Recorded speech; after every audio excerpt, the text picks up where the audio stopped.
نحمدہ ونسلم علی رسولہ الکریم اما بعد فاعوذ باللہ من الشیطان الرجیم بسم اللہ الرحمن الرحیم۔ ناظرین، جیسا کہ آپ جانتے ہیں، ربیع الاول کی مناسبت سے ہم نے اپنے Islamic library studio YouTube channel پہ تاجدار کائنات صلی اللہ علیہ وآلہ وسلم کی ولادت باسعادت کے تذکروں کا سلسلہ شروع کر رکھا ہے، اور آج ہم اس سلسلے کا 5واں پروگرام پیش کرنے جا رہے ہیں۔ آج کا موضوع ہے خلاصہ میلاد النبی صلی اللہ علیہ وآلہ وسلم، اور اس موضوع کا سارا مواد حسب معمول مکمل طور پر حضور شیخ الاسلام ڈاکٹر محمد طاہر القادری کی کتب میں سے دیا گیا ہے۔ تو آئیے اپنے پروگرام کا آغاز کرتے ہیں۔ جشن میلاد النبی منا حضور نبی اکرم صلی اللہ علیہ وآلہ وسلم کی ولادت باسعادت کی تاریخی خوشی میں مسرت و شادمانی کا اظہار ہے، اور صحیح بخاری کی روایت سے یہ بات واضح ہے کہ یہ ایسا مبارک عمل ہے جس سے ابو لہب جیسے کافر کو بھی فائدہ پہنچتا ہے، حالانکہ اس کی مذمت میں پوری سورت نازل ہوئی ہے۔ اگر ابو لہب جیسے کافر کو میلاد النبی صلی اللہ علیہ وآلہ وسلم کی خوشی میں ہر پیر کو عذاب میں تخفیف نصیب ہو سکتی ہے، تو اس مومن مسلمان کی سعادت کا کیا ٹھکانہ ہوگا جس کی زندگی میلاد النبی صلی اللہ علیہ وآلہ وسلم کی خوشیاں منانے میں بدل ہوتی ہو۔ حضور سرور کائنات صلی اللہ علیہ وآلہ وسلم خود بھی اپنے یوم ولادت کی خوشی مناتے، اور اس کائنات میں اپنے ظہور وجود پر بارگاہ رب العزت میں سپاس گزار ہوتے ہوئے پیر کے دن روزہ رکھتے۔ آپ صلی اللہ علیہ وآلہ وسلم کا اپنے یوم ولادت کی تعظیم و تکریم فرماتے ہوئے تحدیث نعمت کا شکر بجا لانا حکم خداوندی تھا، کیونکہ حضور نبی اکرم صلی اللہ علیہ وآلہ وسلم ہی کے وجود مسعود کے تصدق اور وسیلہ سے ہر وجود کو سعادت ملی ہے۔ جشن میلاد النبی صلی اللہ علیہ وآلہ وسلم کا عمل مسلمانوں کو حضور نبی اکرم صلی اللہ علیہ وآلہ وسلم پر درود و سلام جیسے اہم فرائض کی طرف رغبت دلاتا ہے، اور قلب و نظر میں ذوق و شوق کی فضا ہموار کرتا ہے۔ صلاۃ و سلام بذات خود شریعت میں بے پناہ نوازشات و برکات کا باعث ہے، اس لیے جمہور امت نے میلاد النبی صلی اللہ علیہ وآلہ وسلم کا انعقاد مستحسن سمجھا۔ سیرت طیبہ کی اہمیت اجاگر کرنے اور جذبہ محبت رسول صلی اللہ علیہ وآلہ وسلم کے فروغ کے لیے محفل میلاد کلیدی کردار ادا کرتی ہے۔ اسی لیے جشن میلاد النبی صلی اللہ علیہ وآلہ وسلم میں فضائل، شمائل، خصائل اور معجزات سید المرسلین صلی اللہ علیہ وآلہ وسلم کا تذکرہ اور اسوہ حسنہ کا بیان ہوتا ہے۔ جشن میلاد النبی صلی اللہ علیہ وآلہ وسلم کا ایک اہم مقصد محبت و قرب رسول صلی اللہ علیہ وآلہ وسلم کا حصول و فروغ، اور آپ صلی اللہ علیہ وآلہ وسلم کی ذات گرامی سے مسلمانوں کے تعلق کا احیاء ہے، اور یہ احیاء منشاء شریعت ہے۔ چونکہ حضور نبی کریم صلی اللہ علیہ وآلہ وسلم کی ذات اقدس امت مسلمہ کے ایمان کا مرکز و محور اور حقیقی اساس ہے، امت مسلمہ کی بقا و سلامتی اور ترقی کا راز ہی اس امر پر منحصر ہے کہ وہ فقط ذات مصطفیٰ صلی اللہ علیہ وآلہ وسلم کو اپنی جملہ عقیدتوں، محبتوں اور تمناؤں کا مرکز و محور گردانے، اور یہ بات قطعی طور پر جان لے کہ آپ صلی اللہ علیہ وآلہ وسلم کی نسبت کے استحکام اور واسطہ کے بغیر دنیا و آخرت میں کوئی عزت و سرفرازی نصیب نہیں ہو سکتی ہے۔ حضور نبی اکرم صلی اللہ علیہ وآلہ وسلم کے فضائل و کمالات کی معرفت ایمان باللہ اور ایمان بالرسالت میں اضافہ کا محرک بنتی ہے۔ آپ صلی اللہ علیہ وآلہ وسلم کی تعظیم و توقیر ایمان کا پہلا بنیادی تقاضا ہے، اور میلاد مصطفیٰ صلی اللہ علیہ وآلہ وسلم کے سلسلے میں مسرت و شادمانی کا اظہار کرنا، محافل ذکر و نعت کا انعقاد کرنا اور کھانے کا اہتمام کرنا اللہ تعالیٰ کے حضور شکر گزاری کے سب سے نمایاں مظاہر میں سے ہے۔ اللہ تعالیٰ نے حضور نبی اکرم صلی اللہ علیہ وآلہ وسلم کو ہمارے لیے مبعوث فرما کر ہمیں اپنے بے پایاں احسانات و عنایات اور نوازشات کا مستحق ٹھہرایا ہے۔ اس لیے اللہ تعالیٰ نے اس احسان عظیم کو جتلایا ہے۔ جس طرح ماہ رمضان المبارک کو اللہ رب العزت نے قرآن حکیم کی عظمت و شان کے طفیل دیگر تمام مہینوں پر امتیاز عطا فرمایا ہے، اسی طرح ماہ ربیع الاول کی امتیاز اور انفرادیت کی وجہ بھی اس میں صاحب قرآن کی تشریف آوری ہے۔ یہ ماہ مبارک حضور نبی اکرم صلی اللہ علیہ وآلہ وسلم کی ولادت باسعادت کے صدقے جملہ مہینوں پر نمایاں فضیلت اور امتیاز کا حامل ہے۔ شب میلاد رسول صلی اللہ علیہ وآلہ وسلم لیلۃ القدر سے بھی افضل ہے۔ لیلۃ القدر میں نزول قرآن ہوا تو شب میلاد میں صاحب قرآن کی آمد ہوئی۔ لیلۃ القدر کی فضیلت اس لیے ہے کہ وہ نزول قرآن اور نزول ملائکہ کی رات ہے، اور نزول قرآن قلب مصطفیٰ صلی اللہ علیہ وآلہ وسلم پر ہوا ہے۔ اگر حضور نبی اکرم صلی اللہ علیہ وآلہ وسلم نہ ہوتے تو نہ قرآن ہوتا، نہ شب قدر ہوتی، نہ کوئی اور رات ہوتی۔ یہ ساری فضیلتیں اور عظمتیں میلاد مصطفیٰ صلی اللہ علیہ وآلہ وسلم کا صدقہ ہیں۔ اس کائنات انسانی پر اللہ تعالیٰ نے بے حد و بے حساب احسانات و انعامات فرمائے، اور اس نے ہمیں لاتعداد نعمتوں سے نوازا، جن میں سے ہر نعمت دوسری سے بڑھ کر ہے، لیکن اس نے کبھی کسی نعمت پر احسان نہیں جتلایا۔ اللہ تعالیٰ نے ہمیں لذت و توانائی سے بھرپور طرح طرح کے کھانے عطا کیے، پینے کے لیے خوش ذائقہ مختلف مشروبات دیے، دن رات کا ایک ایسا نظام الاوقات دیا جو سکون و آرام فراہم کرنے کے ساتھ ساتھ ہماری ضروریات زندگی کی کفالت کرتا ہے۔ سمندروں، پہاڑوں اور خلائے بسیط کو ہمارے لیے مسخر کر دیا، ہمیں اشرف المخلوقات بنایا اور ہمارے سر پر بزرگی و عظمت کا تاج رکھا۔ والدین، بہن بھائی اور اولاد جیسی نعمتوں کی ارزانی فرمائی، الغرض اپنی ایسی ایسی عطاؤں اور نوازشوں سے فیض یاب کیا کہ ہم ان کا ادراک کرنے سے بھی قاصر ہیں، لیکن ان سب کے باوجود اس نے بطور خاص ایک بھی نعمت کا احسان نہیں جتلایا۔ لیکن ایک نعمت ایسی ہے کہ خدائے بزرگ و برتر نے جب اسے اپنے حریم کبریائی سے نوع انسانی کی طرف بھیجا تو پوری کائنات نعمت میں صرف اس پر اپنا احسان جتلایا، اور اس کا اظہار بھی عام رائے میں نہیں کیا، بلکہ اہل ایمان کو اس کا احساس دلایا۔ مومنین سے روح خطاب کر کے ارشاد فرمایا، بے شک اللہ تعالیٰ نے مسلمانوں پر بڑا احسان فرمایا کہ انہی میں سے عظمت والا رسول بھیجا۔ اسلام میں اللہ رب العزت کی نعمتوں اور اس کے فضل و کرم پر شکر بجا لانا تقاضائے عبودیت و بندگی ہے، لیکن قرآن نے ایک مقام پر اس کی جو حکمت بیان فرمائی ہے وہ خاصی معنی خیز ہے۔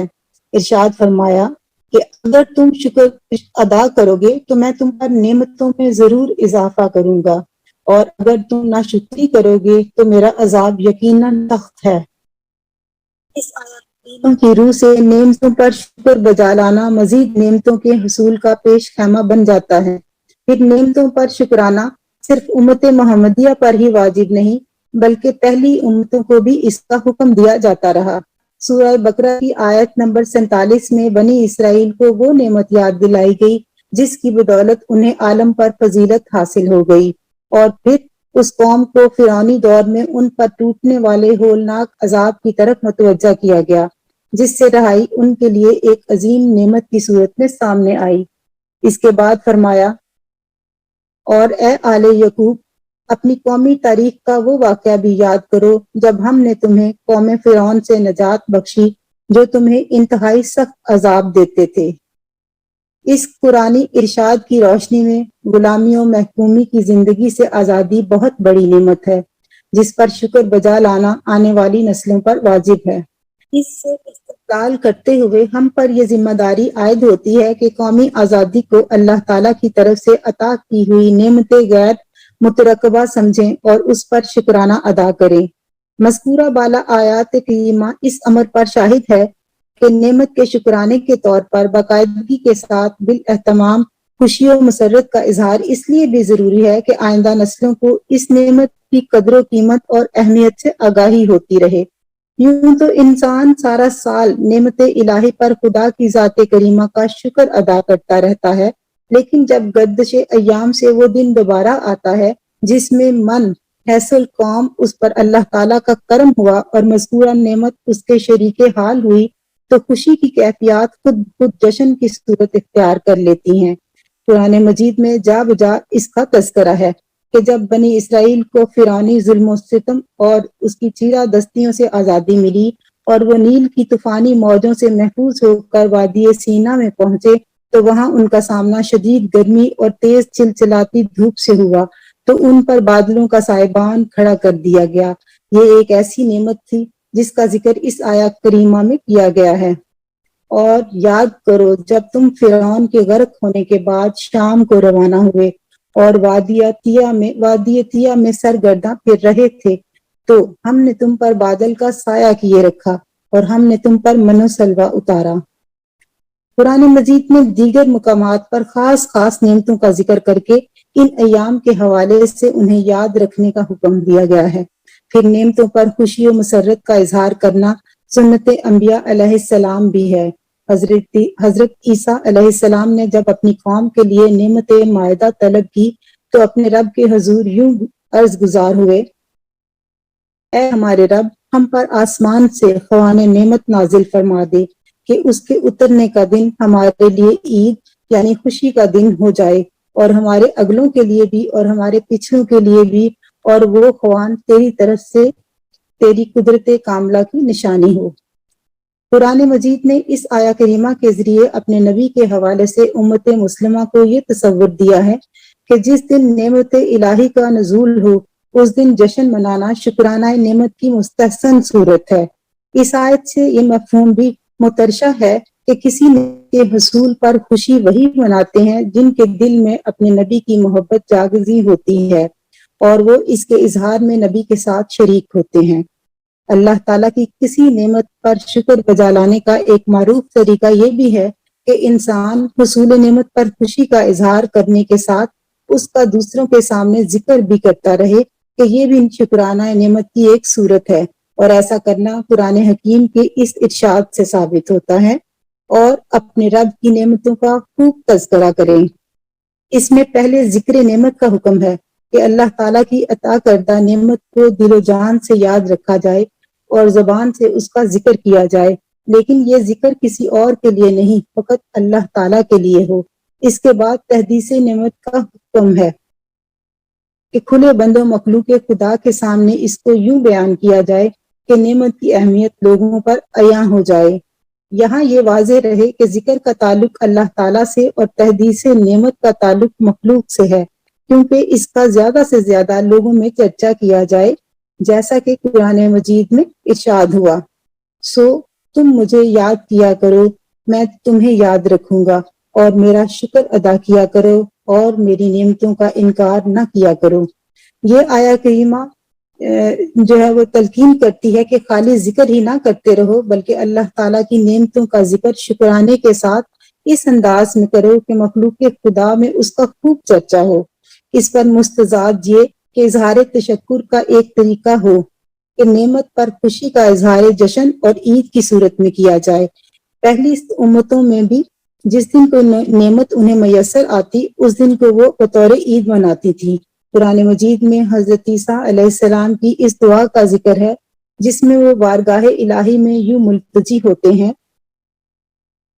اے ہمارے رب، ہم پر آسمان سے خوان نعمت نازل فرما دے کہ اس کے اترنے کا دن ہمارے لیے عید یعنی خوشی کا دن ہو جائے، اور ہمارے اگلوں کے لیے بھی اور ہمارے پچھلوں کے لیے بھی۔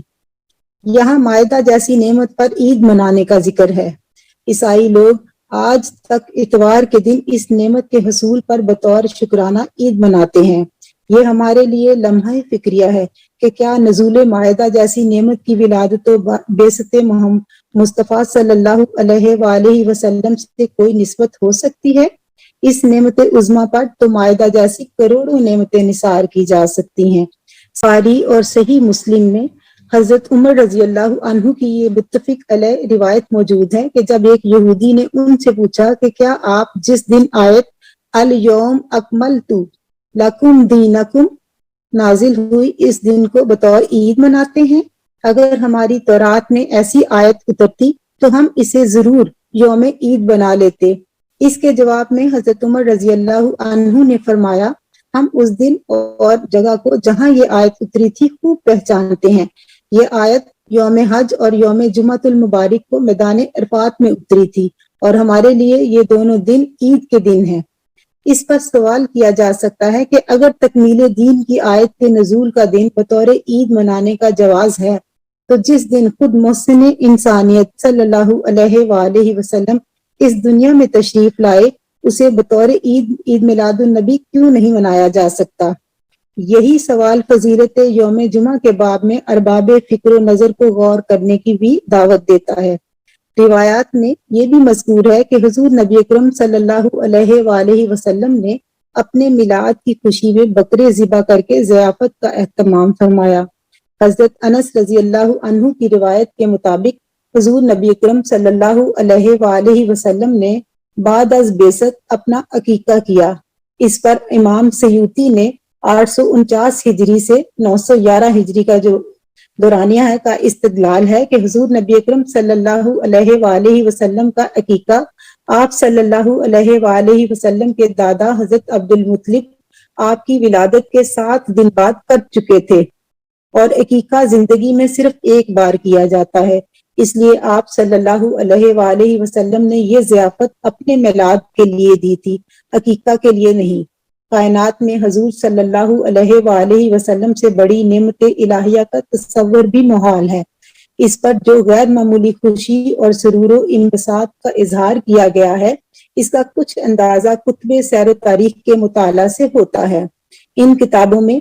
فضائل و شمائل خصائص کے حوالے سے بہت سی روایات ملتی ہیں جن سے یہ واضح ہوتا ہے کہ خود اللہ تبارک و تعالیٰ نے اپنے حبیب محمد مصطفیٰ صلی اللہ علیہ وآلہ وسلم کی ولادت مبارکہ پر خوشی منائی۔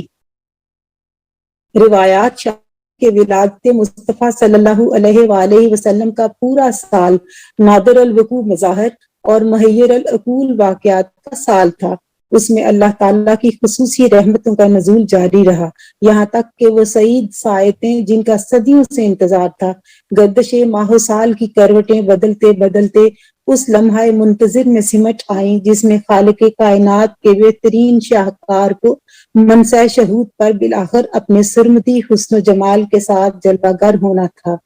اللہ تعالیٰ نے اپنے حبیب صلی اللہ علیہ وآلہ وسلم کی دنیا میں آمد کے موقع پر اس قدر چراغاں کیا کہ شرق کا غرب سارے آفاق روشن ہو گئے۔ معتدد کتب احادیث میں حضرت عثمان بن العاص رضی اللہ عنہ روایت کرتے ہیں کہ ان کی والدہ نے ان سے بیان کیا، جب ولادت نبوی صلی اللہ علیہ وآلہ وسلم کا وقت آیا تو میں سیدہ آمنہ رضی اللہ عنہا کے پاس تھی۔ میں دیکھ رہی تھی کہ ستارے آسمان سے نیچے ڈھلک کر قریب ہو رہے ہیں، یہاں تک کہ میں نے محسوس کیا کہ وہ میرے اوپر گر پڑیں گے۔ پھر جب آپ صلی اللہ علیہ وآلہ وسلم کی ولادت باسعادت ہوئی تو سیدہ آمنہ سے ایسا نور نکلا جس سے پورا گھر جس میں ہم تھے اور مجھے ہر شے میں نور ہی نور نظر آیا۔ حضرت ابو امامہ رضی اللہ عنہ بیان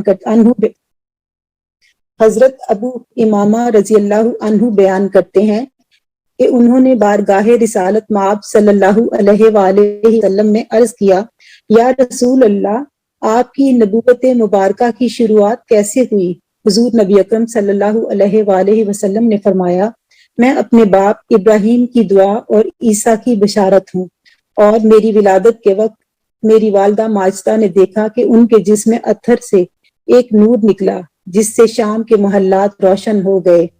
حضرت آمنہ اپنے عظیم نونہال کے واقعات ولادت بیان کرتے ہوئے فرماتی ہیں، جب سرور کائنات صلی اللہ علیہ وآلہ وسلم کا ظہور ہوا تو ساتھ ہی ایسا نور نکلا جس سے شرق کا غرب سب آفاق روشن ہو گئے۔ ایک روایت میں سیدہ آمنہ رضی اللہ عنہا سے مروی ہے کہ وقت ولادت ان سے ایسا نور خارج ہوا جس کی زوپاشیوں سے ان کی نگاہوں پر شام میں بصرہ کے محلات اور بازار روشن ہو گئے، یہاں تک کہ انہوں نے بصرہ میں چلنے والے اونٹوں کی گردنیں بھی دیکھ لی۔